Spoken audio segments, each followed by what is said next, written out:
Ladies and gentlemen, strap in and grab your miniature racing helmets because today we're taking a wild ride back to the era when pedal power met style and when a 50-inch long toy could make a full-grown adult feel like they just qualified for the Monaco Grand Prix.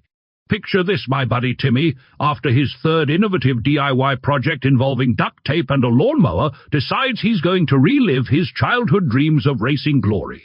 Meanwhile, Bob's the neighbor. Yes, the same conspiracy-loving tinfoil hat-wearing Bob's is peering over his glasses, whispering about how AI is plotting to replace all pedal cars with self-driving drones. Classic Saturday morning drama, right? Before we hit the pedals, don't forget to hit that subscribe button and give a thumbs up because nothing fuels a comedian vehicle expert like your adoration and mildly awkward internet. Applause. Now, onto our shiny red protagonist, the American Retro Red Racer pedal car. This isn't just a toy, it's a meticulously crafted homage to the Ferrari Formula cars of the early 1950s. Designed to make every tiny driver feel like a miniature racing legend. The story begins in sunny California, where American Retro, a company known for celebrating vintage automotive aesthetics, decided that kids and apparently nostalgic adults like Timmy deserved a high-quality, pedal-powered race car released in the early 2000s. The Red Racer captured the imagination of collectors and children alike, blending retro design cues with robust craftsmanship. Pedal cars have existed since the early 20th century. Few have married realism with playability quite like this one. The Red Racer was marketed not just as a toy, but as a statement piece. The kind that makes neighbors gawk and that keeps Bob muttering about government mind control via nostalgia. Production numbers were deliberately limited, emphasizing quality over mass distribution. Today, only a handful of pristine examples survive in private collections across the United States.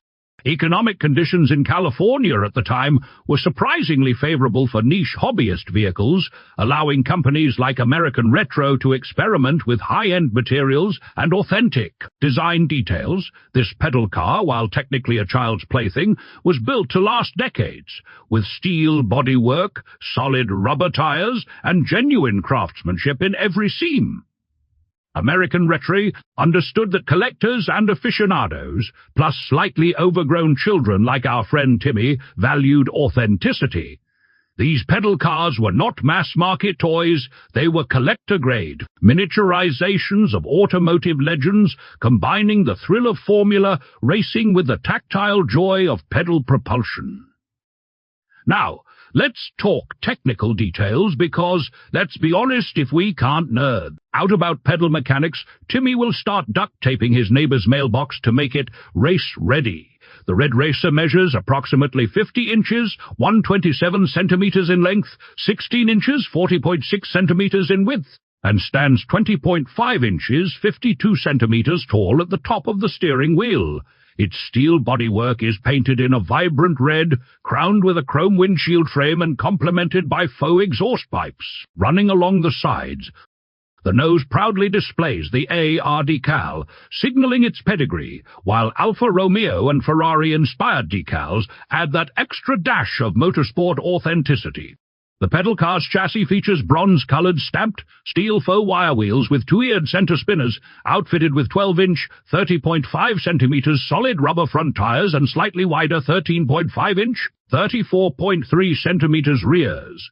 Each wheel is driven by twin-foot pedals, which also double as the braking mechanism, a clever integration that makes pedaling and slowing down delightfully intuitive.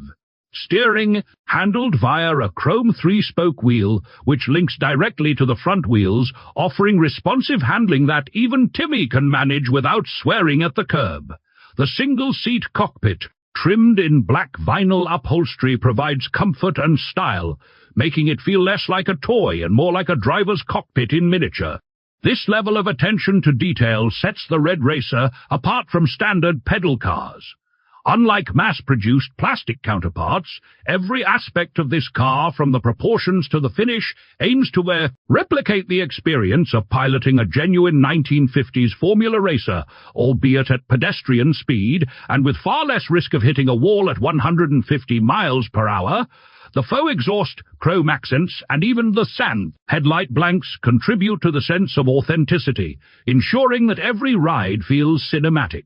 Moving on from raw mechanics to design philosophy, the American Retro Red Racer pedal car embodies the spirit of mid-century automotive glamour in every curve. The designers clearly aim to give drivers, or pedal pushers, in this case, a sense of grandeur and control that few toys can offer.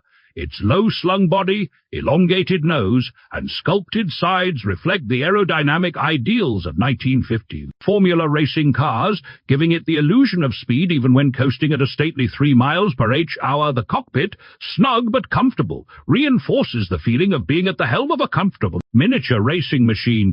Timmy, of course, once claimed he could drift around the mailbox only to spin himself into the hydrangea bush, much to Bob's delight as he scribbled furiously into his conspiracy notebook about kid-driven vehicular AI. American Retro's philosophy was simple: miniaturize authenticity without sacrificing fun. Every detail, from the windscreen frame to the faux exhausts, serves both aesthetic and tactile purposes, making the Red Racer a toy you can admire as much as ride. It encourages imagination, hands-on engagement, and just enough competition to spark backyard rivalry, like when Timmy tried to challenge my cat to a straight-line race. Yes, the cat won, but only because it cheated by napping. On the collector and market side, the Red Racer occupies a fascinating niche. It is simultaneously a child's toy and a serious collectible, bridging generations and markets. Unlike mass-produced pedal cars, which often see limited lifespan due to plastic fatigue, the steel construction ensures longevity, making it highly desirable for collectors who value authenticity. Current auction results show that a well-preserved Red Racer can command premium prices, often exceeding the original retail by several multiples. Its unique combination of aesthetic fidelity, functional mechanics, and limited production runs makes it one of the more sought-after pedal cars among enthusiasts. It shares a collector's appeal with other retro-themed playthings, but the attention to detail, homage to real racing cars, firmly sets it apart. In conclusion, the American Retro Red Racer pedal car is more than just a toy. It is a rolling testament to mid-century automotive culture, compacted into a size that fits comfortably in a suburban driveway. It offers both a nostalgic glance back at 1950s racing glamour and a hands-on experience for new generations of drivers. Whether they're actual children, nostalgic adults, or slightly tipsy Timmy types attempting to relive their glory days, its combination of style, functionality, and playability ensures it remains a standout piece in the pedal car world. Before we wrap up, a hearty thanks goes out to sponsors who help keep this channel running. You keep us fueled with more automotive joy than Timmy's questionable espresso concoctions on a Sunday morning. And for our audience, remember, if you're ever pedaling around the driveway, do it with style, caution, and maybe a crash helmet, because those hydrangeas aren't going to dodge themselves.